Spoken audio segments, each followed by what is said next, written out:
জানি এবারে বইমেলায় বোধহয় তার 3টি নতুন বই বেরিয়েছে, তার মধ্যে এটি একটি বই। এই বইটি এখন মোড়ক উন্মোচিত হবে। আমি মঞ্চে ডেকে নিয়েছি সুব্রত কুমার দাস আপনাকে, এবং আপনার এই বই নিয়ে কথা বলবেন যে দুজন, তাদের দুজনকে আমি মঞ্চে ডেকে নিচ্ছি। একজন হচ্ছেন সুজিত কুসুম পাল এবং অন্যজন হচ্ছেন সুলতানা শিরিন সাজি। সুলতানা শিরিন সাজি এবং সুজিত কুসুম পাল এই দুজন তার বই নিয়ে কথা বলবে। এটি আমি যেটি একটু আগেও বলেছিলাম যে সম্ভবত 3টি বই বেরিয়েছে না এবারের বইমেলায়। ওয়াও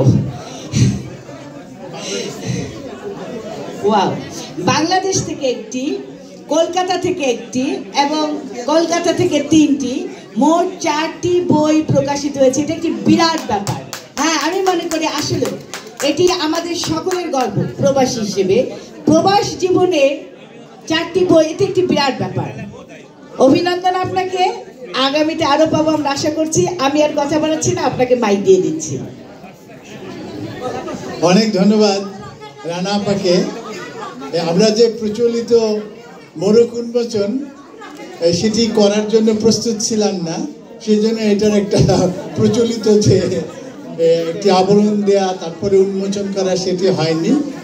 তবে একটুখানি বলে রাখতে চাই, সেটা হচ্ছে এই বই আমার অনেক স্বপ্নের বই। আমি জানি যে আপনাদের প্রত্যেক মানুষই নতুন নতুন স্বপ্নকে ধারণ করেন। আমি একজন সামান্য সাহিত্যকর্মী হিসেবে আমিও স্বপ্নকে ধারণ করি। আমার বিশেষ গুরুত্বপূর্ণ স্বপ্ন ছিল, আমি যে 2013 সালে টরন্টোতে এসেছি এবং তারপরে আমার খুব ইচ্ছে হতো যে আমরা বাঙালিরা আমাদের যে নতুন দেশ, সেই দেশের সেই কানাডা সাহিত্য নিয়ে বিশেষ জানি না, এবং সেই না জানাকে, কম জানাকে আমি যেন বাঙালির কাছে সহজভাবে উপস্থাপন করতে পারি। এবং সেই জন্যই সবশেষে আমার এই বই কানাডার সাহিত্য। আমি চেষ্টা করেছি বাংলা ভাষায় কানাডার সাহিত্যকে সহজ করে আমাদের বাঙালি পাঠকদের কাছে উপস্থাপন করতে। এর আগে বইয়ের প্রথম সংস্করণ 2019 সালে ঢাকা থেকে বেরিয়েছিল, এবার অনেক বর্ধিত কলেবরে কলকাতা থেকে বেরিয়েছে, এবং আমি ভবিষ্যতে আরও আশা করি যে আমি কানাডার সাহিত্য নিয়ে বাংলা এবং ইংরেজি ভাষায় আরও অনেক অনেক বই লিখব, যদি আপনাদের আশীর্বাদ থাকে।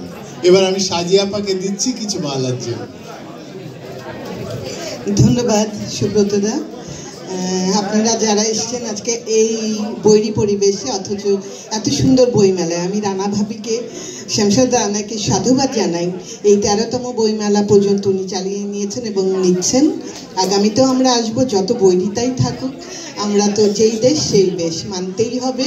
আমরা অনেক আনন্দ পাই আমরা এই বইমেলায় এসে, এবং আপনাদের মুখগুলো দেখলে খুব ভালো লাগে। তো সত্যিকার এই আজকে যে বইটার মোড়ক কানাডার সাহিত্য, এবং এই ইংরেজি সাহিত্য ছাত্র হিসেবে মানে দায়িত্ব মনে করেছেন। আমিও একজন ইংরেজি সাহিত্যের ছাত্রী ছিলাম, এবং সবসময় মনে হতো অনুবাদ সাহিত্য বিশাল একটা প্রভাব রাখে আমাদের জীবনে, এবং আমরা ছোটবেলা থেকে সেই রাশিয়ান বই পড়ে যারা আমরা বড় হয়েছি আমরা রিলেট করতে পারি অনুবাদ সাহিত্য কি।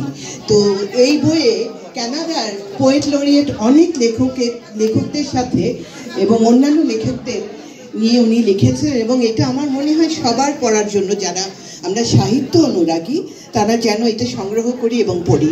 এবং সুব্রতদা আমাদের কানাডার, আমরা বাংলাদেশি যারা লেখক এবং কবিরা আছি তাদের নিয়ে উনি বিশাল একটা ওয়েব পেজ করেছেন, আপডেট করেন, অনেক লেখালেখির ব্যাপার আছে, আপনারা যোগাযোগ করবেন। উনি অনেক ভালো ভালো কাজ করছেন।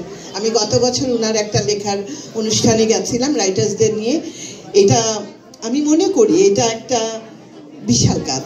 তো আপনারা সবাই সংগ্রহ করবেন, সবাই খুব ভালো থাকবেন। আমি এটার সফলতা কামনা করছি। ধন্যবাদ। অনেক ধন্যবাদ সাজিয়া আপাকে। আর সাজিয়া আপা যে ওয়েবসাইটের কথা বলছিলেন, সেই ওয়েবসাইট হচ্ছে ক্যানাডা জার্নাল c-j.ca। আমরা এই ওয়েবসাইটে সারা ক্যানাডার এ প্রান্ত থেকে ও প্রান্তে যত লেখক আছেন তাদের লেখা প্রকাশ করি, তাদের জীবনী, সাহিত্যিক জীবনী প্রকাশ করে থাকি।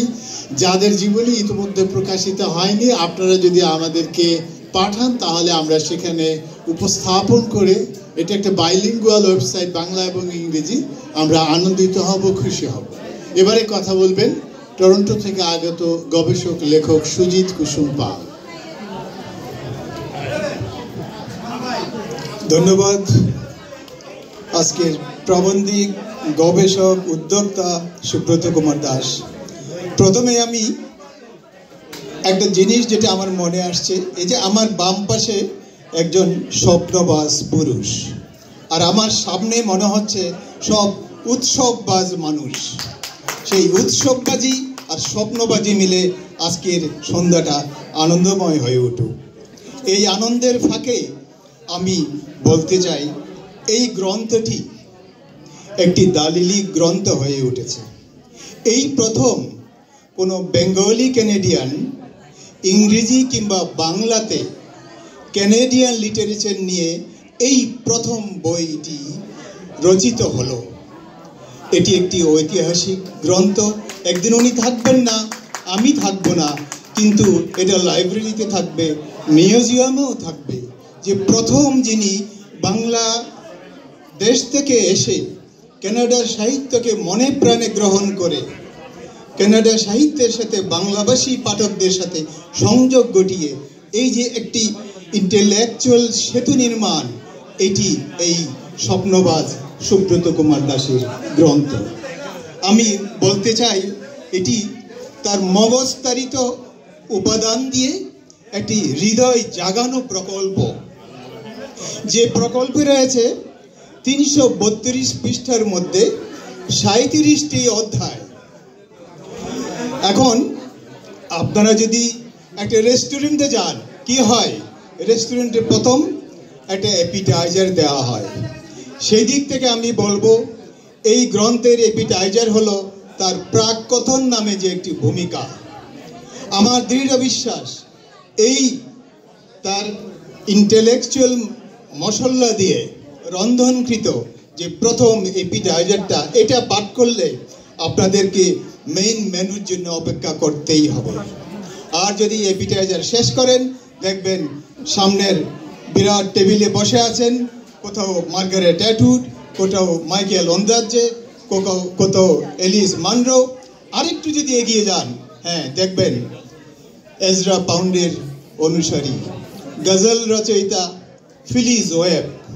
আর ওদিকে যদি চোখ বুলান, দেখতে পাবেন সেই চে গুয়েভারের আদর্শে লালিত পালিত বেড়ে ওঠা কানাডা সাহিত্যের একটি ভিন্ন ধারার প্রবর্তক কবি মিল্টন অ্যাকর্ড। আপনারা দেখবেন সেখানে কানাডার যিনি প্রথম কাব্যগ্রন্থ রচনা করেন সেই হেইম্যানকে দেখবেন। আরেকটু তীক্ষ্ণ নজর দিলে আরো দেখবেন সেই আয়ারল্যান্ডের অর্থাৎ আইরিশ লেখক জেমস জয়েসের বিশ্বখ্যাত উপন্যাস ইউলিসিসের ভক্ত হিসেবে খ্যাত জর্জ বাওরিং, যার শতাধিক গ্রন্থ রয়েছে। এখানে দেখবেন 200-রও বেশি গ্রন্থের অনুবাদক শিলা ফিশম্যানের চেহারাও আপনারা দেখবেন।